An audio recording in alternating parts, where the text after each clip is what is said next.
श्री स्वामी समर्थ. नमस्कार सर्वांना. तुम्हा सर्वांचं आपल्या योगेश्वर कृपा या यूट्यूब चॅनलवर सहर्ष स्वागत आहे. आज आपण पाहणार आहोत की सर्व महिलांनी भोगीला कोणते नियम पाळायचे. भोगी या सणाच्या दिवशी तुम्हाला काय करायचं आहे, कोणती भाजी खायची नाही, त्यामुळे संकट येऊ शकतात किंवा भोगीची भाजी बनवताना कोणती चूक करायची नाही, ही संपूर्ण माहिती आपण या व्हिडिओमध्ये पाहणार आहोत. तुम्ही जर आपल्या चॅनलवर नवीन असाल तर आपल्या चॅनलला नक्की सबस्क्राईब करा. तुम्हाला रोज रोज नवनवीन व्हिडिओ पाहायला मिळतील. चला तर मग व्हिडिओला सुरुवात करूया. आपण या व्हिडिओमध्ये पाहणार आहोत भोगीच्या दिवशी करावयाच्या काही महत्त्वाच्या गोष्टी आहेत. त्याचबरोबर एका खास गोष्टीची आपण आठवण सुद्धा करून देणार आहोत, जी आपल्यापैकी बऱ्याच जणांकडून करायची आहे किंवा करायची राहून जाते आणि ती भोगीच्या दिवशी करणं अत्यंत महत्त्वाचे असतं. तर ही संपूर्ण माहिती आता आपण पाहूया. भोगीच्या दिवशी एक भाजी आपल्याला चुकून देखील बनवायची नाही. ती कोणती आहे ती पण आपण आज या व्हिडिओमध्ये पाहणार आहोत. तर येत्या 13 जानेवारीला म्हणजे उद्या 13 जानेवारी 2026ला म्हणजे मंगळवारच्या दिवशी आपल्याला भोगी सण साजरा करायचा आहे. तर भोगी म्हणजे संक्रांतीचा आदला दिवस किंवा संक्रांत सणाची सुरुवात. तशी संक्रांत आपण 3 दिवस साजरी करत असतो. पहिल्या दिवशी भोगीचा, दुसरा दिवस असतो मकर संक्रांतीचा आणि तिसरा दिवस असतो किंक्रांतीचा, ज्याला आपण संक्रांतीची कर असे म्हणतो. तर त्या दिवशी काही गोष्टी करणं आपण वर्ज्य करतो किंवा वर्ज्य मानतो. तरी पण आज आपण देवपूजा असेल, धार्मिक गोष्टी असतील तर या दिवशी आवर्जून केल्या जातात. अशा पद्धतीने 3 दिवसाचा हा संक्रांत सण लवकर येत असतो. 13 जानेवारी, 14 जानेवारी आणि 15 जानेवारी. आणि तसं बघायला गेलं तर मकर संक्रांत आपण महिनाभर देखील साजरी करत असतो. हरकत नाही की महिनाभर देखील साजरी करत असतो. मकर संक्रांतीचा सण आला, संक्रांत झाली तरी पण लगेच महिलांचा हळदी कुंकवाचा कार्यक्रम सुरू होतो. आणि त्याचबरोबर जी नवी नवरी असते तिचा तिळवाचा कार्यक्रम केला जातो. जी लहान मुलं असतात म्हणजे 3 वर्षापर्यंतची मुलं, तर त्यांचं बोरनान सुद्धा आपण या कालावधीमध्ये केलं जातं. म्हणजेच रथसप्तमी या हा संक्रांत सणाचा शेवट म्हणता येईल. असं म्हटलं तरी काय फरक पडत नाही. तिळाचा जितका आपण वापर आपल्या या संक्रांत सणाच्या कालावधीमध्ये करत असतो किंवा करता येतो तितका आपल्याला करायचा आहे. कारण तीळ आपल्याला शरीराला उष्णता देण्याचं काम करत असतं. त्याचबरोबर धर्मशास्त्राच्या दृष्टीने सुद्धा खूप महत्त्वाचे फायदे आपल्याला मिळते. तिळाचे हे वेगवेगळे प्रकारचे उपाय आपल्या हिंदू धर्मशास्त्रामध्ये सांगितले जातात. संक्रांत सण जो आहे तो सूर्यदेवाचा पूजेचा सण म्हणून ओळखला जातो. पौष महिना हा पूजेचा महिना म्हणून ओळखला जातो. पौष महिन्यातील दर रविवारी सूर्यनारायणाचे व्रत किंवा ज्याला आदित्य राणूबाईचे व्रत म्हटले आहे ते व्रत देखील 13 जानेवारीच्या दिवशी मंगळवारी भोगी सण आहे. भोगीचा दिवस असेल तर मग आपल्याला लवकर उठायचं आहे. तिळयुक्त पाण्याने स्नान करायचे आहे. त्याचबरोबर आपल्याला पिण्याच्या पाण्यात किंवा देवांना स्नान घालण्याच्या पाण्यात आपल्याला खाद्यपदार्थामध्ये, त्याचबरोबर देवाला आपण जो काही दिवा लावतो किंवा या दिवशी आपण ज्या ज्या ठिकाणी दीपदान करतो अशा प्रत्येक ठिकाणी म्हणजे दिव्यातील तेलामध्ये सुद्धा आपल्याला पांढरे तीळ टाकायचं आहे किंवा तिळाचं तेल वापरायचं आहे. तर आपण या दिवशी देवपूजेमध्ये वापरलं तर नक्कीच आपल्याला त्याचे चांगले लाभ, फायदा मिळेल. अशा पद्धतीने तुम्हाला तुमचा तीळयुक्त तेलाचा दिवा देवासमोर प्रज्वलित करायचा आहे. यामुळे तुम्हाला चांगल्या प्रकारचे लाभ होतील. मकर संक्रांतीच्या दिवशी तसेच भोगीला तुळस तोडायची नाही. असे करणे अशुभ मानले जाते. भोगीच्या दिवशी दान करा.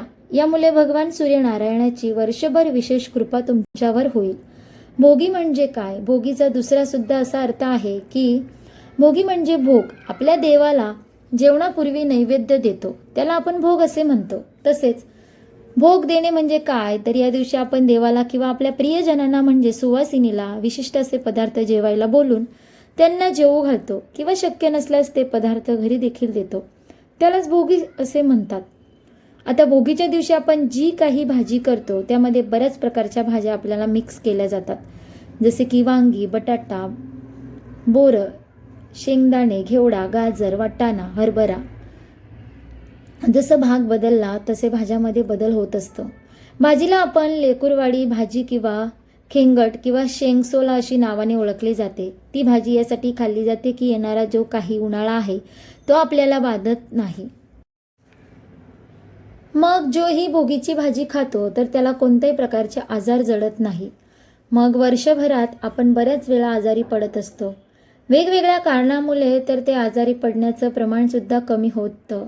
त्यामुळे मिक्स भाजी किंवा लेकूरवाली भाजी आणि त्या भाजीबरोबर तीलयुक्त बाजरीची भाकरी आणि तील लावलेली भाकरी किंवा तील लावलेली ज्वारीची भाकरी केली तर चालते. भोगीची भाजी आणि भाकरी या व्यतिरिक्त अजून कोणकोणते पदार्थ आहेत या दिवशी खाण्याची पद्धत आहे?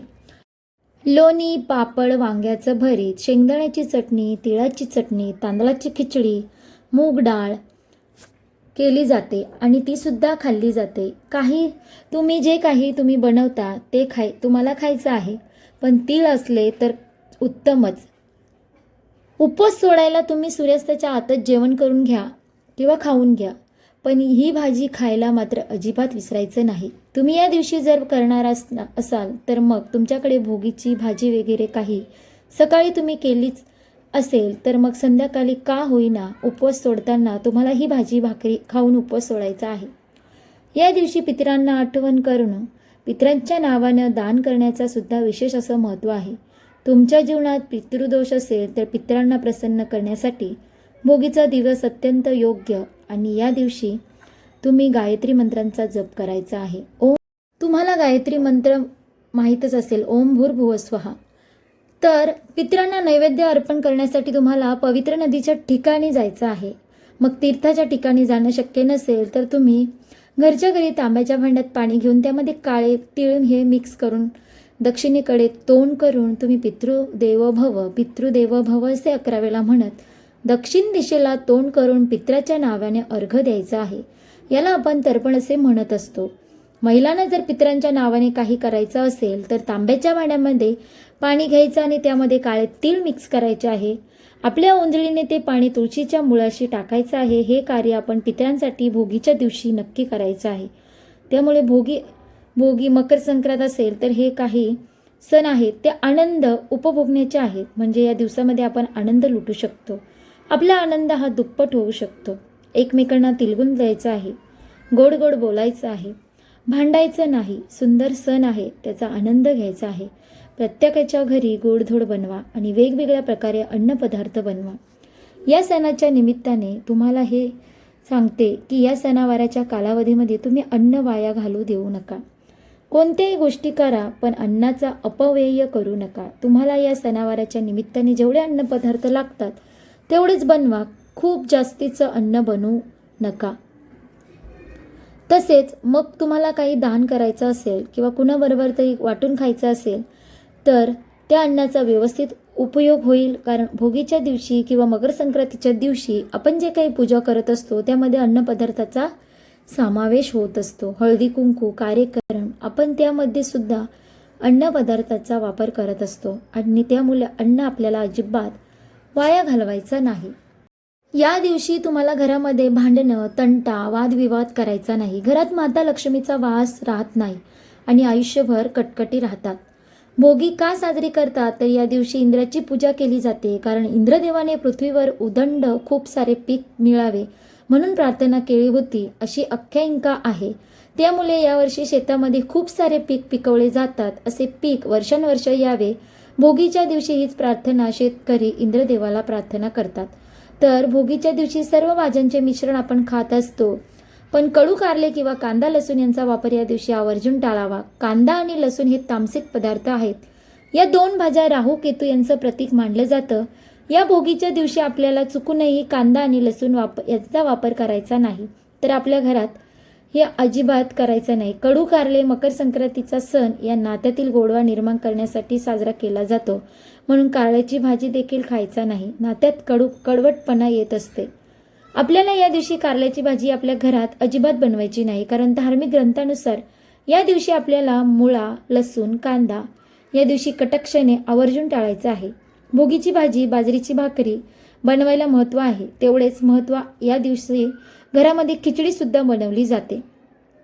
म्हणून खिचडीमध्ये प्रामुख्याने अशा प्रकारच्या डाळी वापरल्या जातात हीच खिचडी बनवताना आपल्याला चुकूनही मसूर डाळीचा वापर देखील करायचा नाही. शास्त्रानुसार या भोगीच्या दिवशी मसूर डाळ सेवन करू नये.